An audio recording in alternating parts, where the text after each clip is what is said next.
Right then, Blades fans, welcome back to the channel. If you're watching this, you know exactly what's coming. 3 absolutely massive stories that could shape the rest of our season. We're talking player futures, contract dramas, and a huge New Year's Day clash that can set the tone for 2026. Before we dive in, if you're new here, hit that subscribe button right now.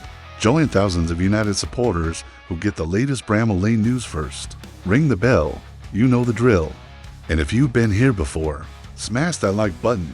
It genuinely helps us reach more Blades fans across the country and around the world. Today's update is absolutely packed.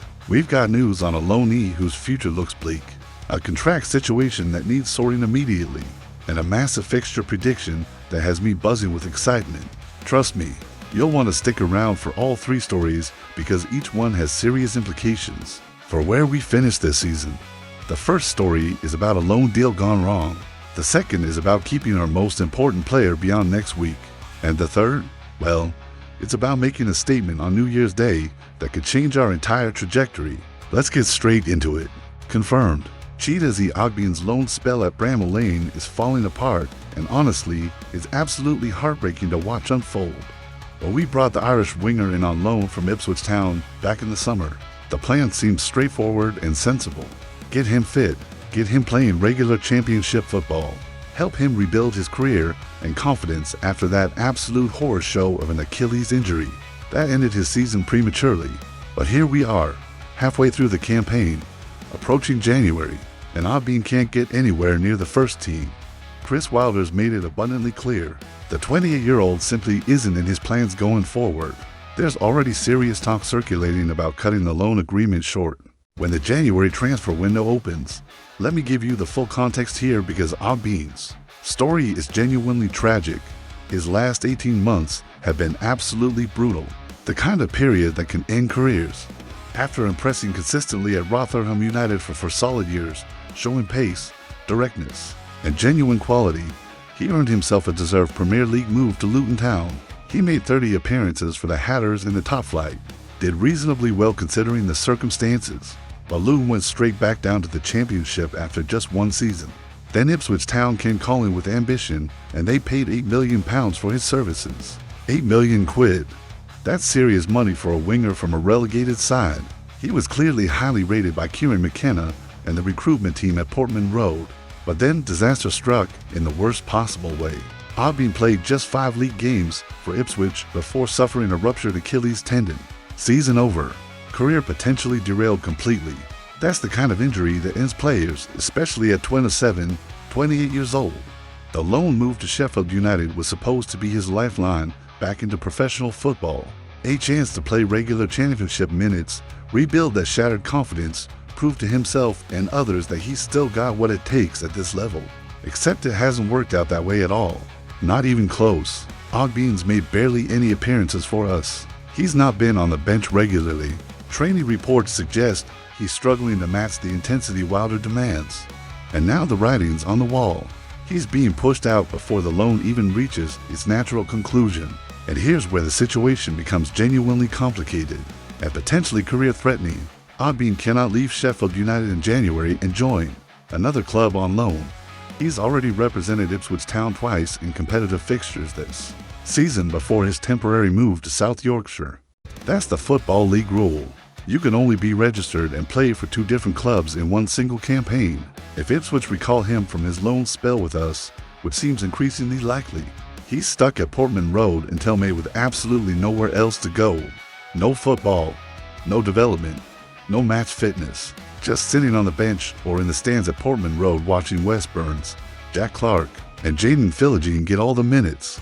Adam, a dedicated Ipswich Town supporter who covers the club extensively for Football League World, put the situation rather bluntly in his recent assessment. He reckons Ogbene's got absolutely no future at the club whatsoever. Ipswich are still paying him Premier League level wages from when he originally signed that £8 million deal. And with Kieran McKenna now having multiple attacking options like Philogene, Clark, Cinder Wall-Egley, Cassie McAteer, and now Burns finally back from his own lengthy injury layoff, there's simply no space in the squad. Adam believes the entire point of loaning Ogbene to Sheffield United was to get him fit and playing, so Ipswich could generate interest from other clubs and move him on permanently in the summer. That was the strategy all along, use us as a rehabilitation center.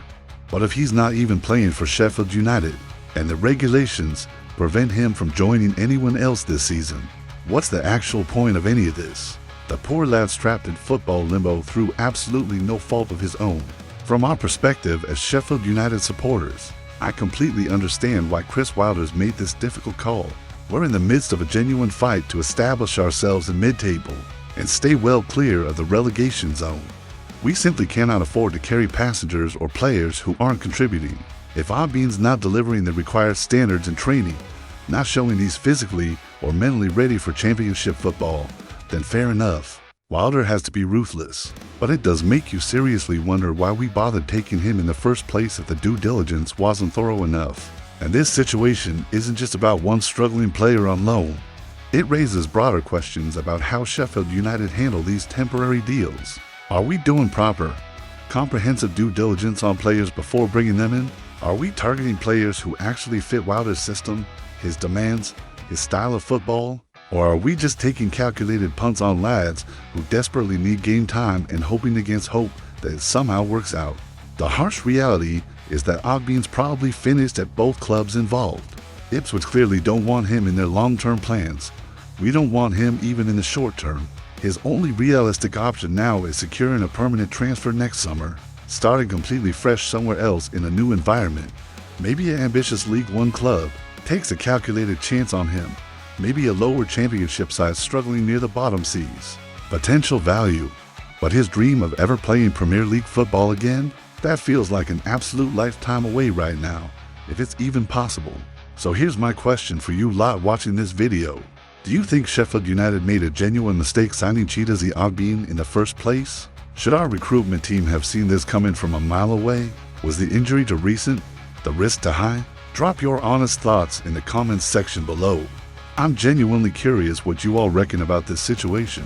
And if you're enjoying this detailed breakdown and analysis, hit that like button right now. It tells YouTube's algorithm to show this video to more Sheffield United fans, and that directly helps us grow this community and produce better content, right? Let's move on to story number 2, because this one's absolutely urgent and time sensitive. Another absolute bombshell dropping from Bramall Lane. Patrick Bamford's short-term contract at Sheffield United expires in less than 2 weeks, and we still don't have any confirmation about whether he's staying beyond that date. Chris Wilder dropped this significant news immediately after Monday night's hard-fought 2-1 victory over Stoke City at the Bet365 Stadium. Bamford's short-term agreement runs out after our FA Cup third-round tie against League One side Mansfield Town on January 11th. That's literally just 3 matches from now. 3 games to decide if one of our best, most consistent performers this entire season walks away for absolutely nothing. Let me paint the full picture for you. Patrick Bamford signed for Sheffield United back in November on a short-term deal that was always scheduled to run only until January. Nobody at the club or among the fanbase expected much from this arrangement. He'd been completely frozen out at Leeds United by Daniel Farke, hadn't started a single championship game all season, despite being a proven goal scorer at this level, and genuinely looked finished at the top level of English football. We took what seemed like a low-risk punt, minimal financial commitment, potentially a high reward if it somehow worked out. Nothing to lose, really. And bloody hell, has it paid off beyond anyone's wildest expectations.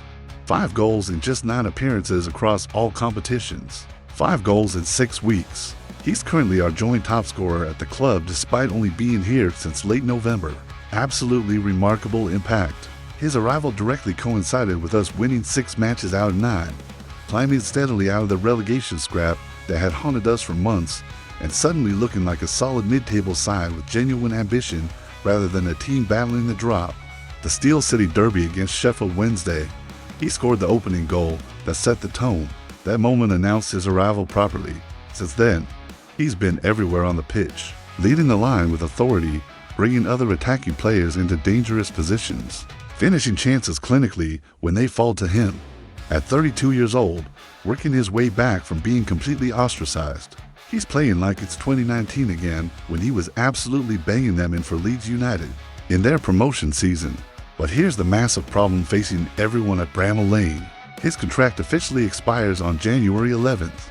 Wilder confirmed after Monday's win that talks are ongoing about a potential extension, but critically, nothing's been signed yet, no agreement reached.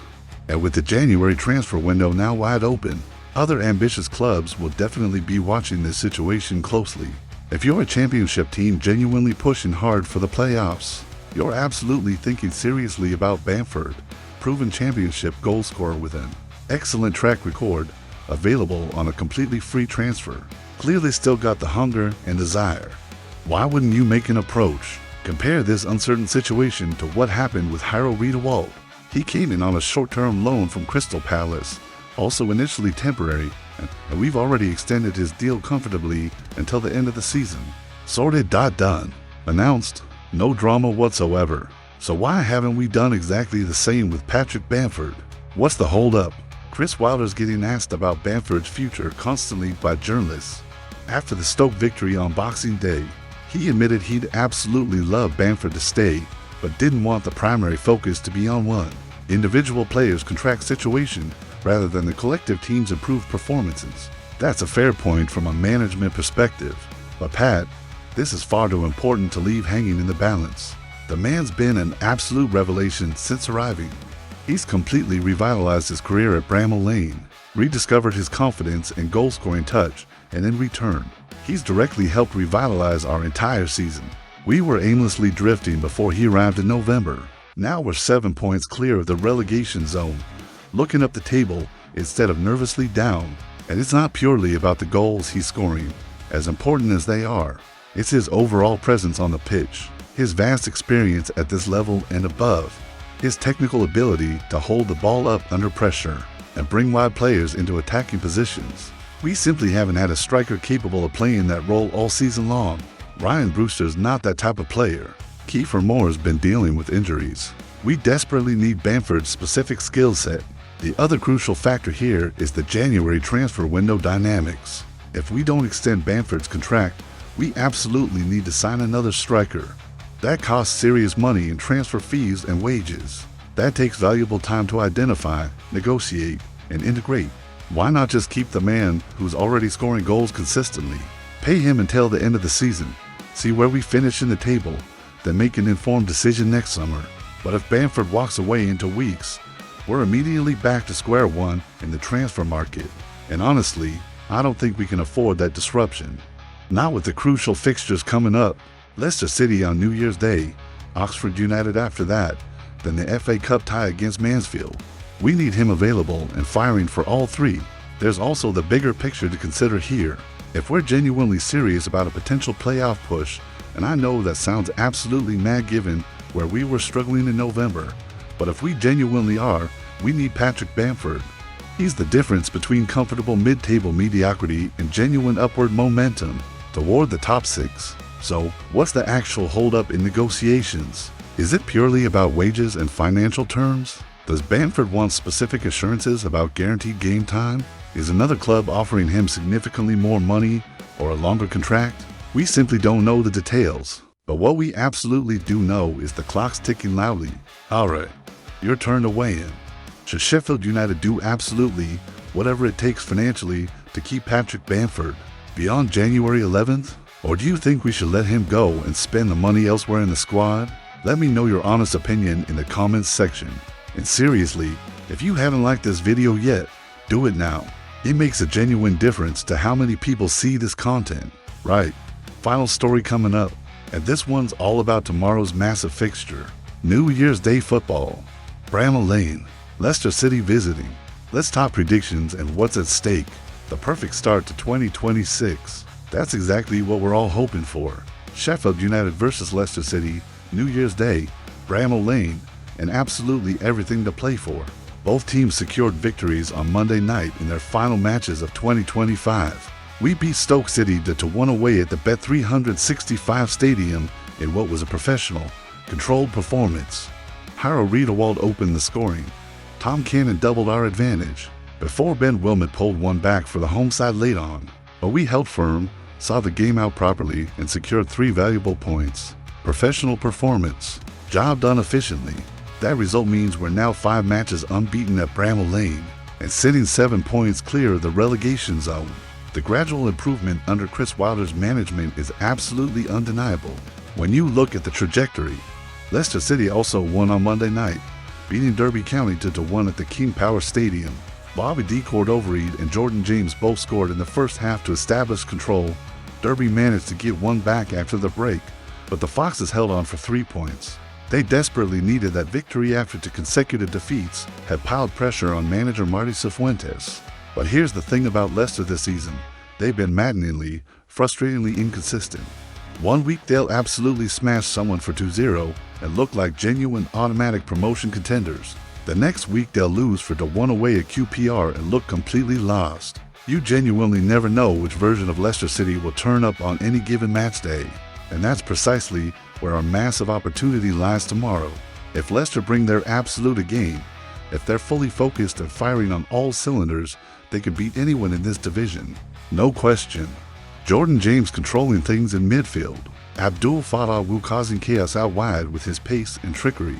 They've got genuine quality throughout the squad, but if they're off it, if they're sloppy in possession, passive without the ball, not mentally at the races, we can absolutely punish them and exploit their weaknesses. Marty Cifuentes is definitely under increasing pressure at Leicester despite their playoff position. They're sitting comfortably in the top 6, sure, but the expectations at that club are absolutely massive after relegation. They've got a squad that costs serious money and should realistically be challenging for automatic promotion back to the Premier League at the first attempt. Instead, they're wobbling inconsistently. That embarrassing 4-1 defeat to QPR was particularly damaging. Beating Derby at home doesn't paper over those significant cracks in performance levels. For Sheffield United, this represents a genuine statement game. We're not just fighting relegation anymore. That narrative has shifted. We're building something tangible under Wilder. 6 wins in the 9 games since Patrick Bamford arrived, climbing the table steadily, creating chances consistently, scoring goals regularly. If we beat Leicester tomorrow, suddenly we're only 6 points away from the playoff positions. Suddenly, the entire narrative around our season changes completely. The tactical key for me is absolutely the midfield battle. If we can effectively control and neutralize Jordan James, we win this game. Simple as that. He's Leicester's best player on current form by a considerable distance, drives absolutely everything positive they do going forward. Press him high up the pitch, don't allow him to dictate the tempo and rhythm, force mistakes and turnovers. Our midfield's got the experience, physicality, and tactical discipline to do exactly that. We've got the fight, the grit, the organization, and the incredible Bramall Lane atmosphere directly behind us.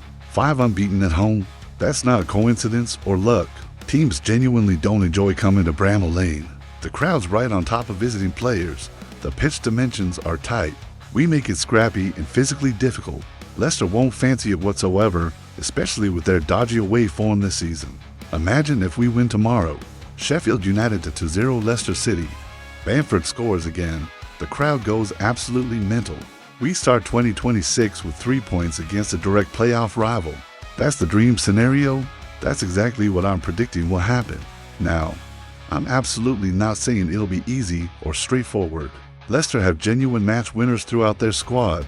Fattah can produce something spectacular out of absolutely nothing. James can completely control games when he's allowed space. But I genuinely believe we've got enough quality, organization, and momentum to win this match. We're at home. We're confident. We're exceptionally well organized defensively, and we're hungry for points. The January transfer window's about to open properly. A victory here shows everyone we mean business. Shows potential signings that we're a club on the up, not one struggling. Shows the entire league that Sheffield United aren't here to just survive. We're here to genuinely compete. So my prediction, Sheffield United 2, Leicester City 0. Bamford bags one obviously, someone else chips in with another. Clean sheet at the back, 3 points, perfect start to the new year. What do you reckon? Can we beat Leicester tomorrow? Or am I being optimistic about our chances? Drop your predictions below in the comments. And if you want us to get the victory tomorrow, show this video some love. Like it, comment on it, share it with your mates. Let's get the Bramall Lane buzz going before kickoff. Alright Blades fans, let's wrap this up properly. 3 absolutely massive stories we've covered in detail today. First, Chidozie Ogbon's lone nightmare. A talented player stuck between the clubs with no realistic future at either. It's a cautionary tale about loan deals, proper planning, and due diligence. Second, Patrick Bamford's contract expiring in less than 2 weeks. The man who's completely transformed our season and goal-scoring threat could walk away in 11 days if we don't get this sorted immediately. Absolute priority for everyone at the club. And third, Sheffield United versus Leicester City tomorrow. A golden chance to start 2026 with a statement victory against a direct playoff rival. 5 unbeaten at home. The momentum's definitely there. Let's use it properly. If you've made it this far through the video, you're a proper blade, and I genuinely appreciate it. I appreciate every single one of you watching and supporting this channel. If you haven't already, subscribe right now. We're posting regular updates on all the transfer news, detailed match previews, player analysis, tactical breakdowns, everything you need as a Sheffield United supporter. Hit the bell icon so you never miss a video when we upload. And honestly, the biggest favor you can possibly do is share this with other Blades fans. Send it in your WhatsApp groups, tweet it out, post it wherever United fans gather online. Growing this community means better content, more detailed analysis, and a proper home for United fans online. Drop your thoughts in the comments section.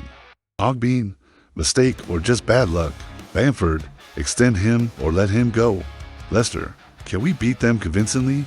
I read every single comment, and I'll reply to as many as I possibly can. Thanks for watching, Blades. I'll see you after the Leicester game with another full update. Let's hope it's 3 points and a very happy new year. Come on, you Blades. See you next time.